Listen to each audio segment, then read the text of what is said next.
Hi, welcome back to the Eat Well Dietitian YouTube channel. My name is Athena. Thanks for joining me. I'm gonna make a pumpkin, kind of a spicy pumpkin peanut quinoa today.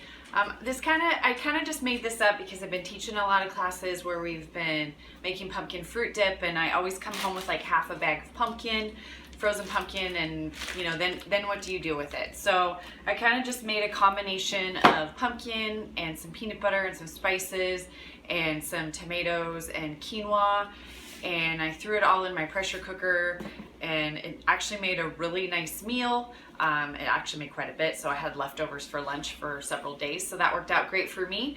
And it's got some protein in there. You could add chicken to it if you wanted to.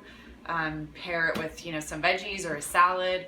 And I know it seems like I've been doing a lot of pressure cooker recipes lately. This you could definitely do in a rice cooker or right on your stove top, as long as you've got your quinoa to water ratio, which is 2 to 1.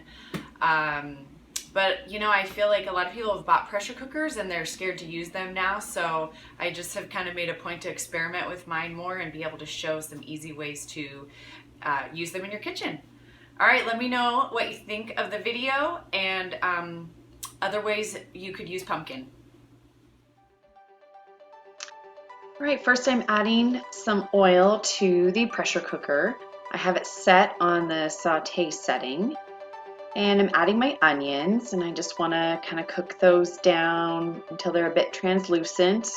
Adding some garlic and pepper. There's 2 teaspoons of garlic and then about a teaspoon of pepper, and just kind of letting those cook together until the onions start to become translucent.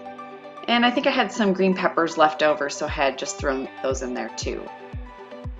Now I've got my spices, so I am adding a teaspoon of red pepper flakes, about a teaspoon of curry, and a little bit of cinnamon, but really you could add smoked paprika if you wanted to. You could add a little cayenne, whatever sounds good. More curry if you like curry.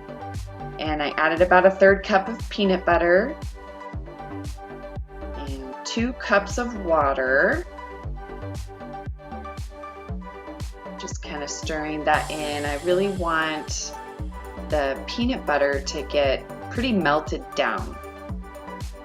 And a cup of quinoa, so when you make quinoa, it's a 2 to 1 ratio, so you've got a cup of quinoa and 2 cups of liquid. And then about 15 ounces or about a cup and a half of canned pumpkin. And I'm adding canned tomatoes. Those are no added salt tomatoes. You could use regular tomatoes. I did read once though, when you're using your pressure cooker, you want to use low sodium ingredients, or some of your recipes can get pretty salty. All right, and again, just stirring so that everything is combined and that peanut butter is nice and melted down. And lock the lid into place, and then make sure that you are set so that it builds pressure. And then for quinoa, you want to do a minute at high pressure and then let it release naturally, which will take about 10 minutes. And next I'm adding about a cup of coconut milk.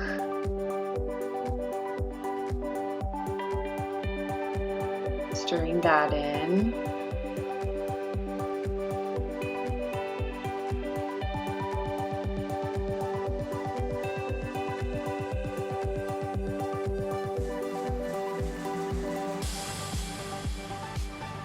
And then I'm stirring in some greens that I had.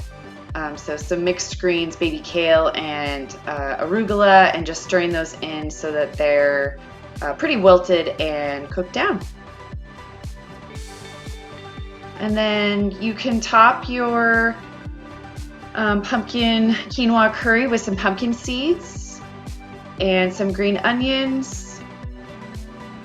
I honestly didn't care for the green onions, so I wouldn't add those again, but if you like those, they make a nice topping.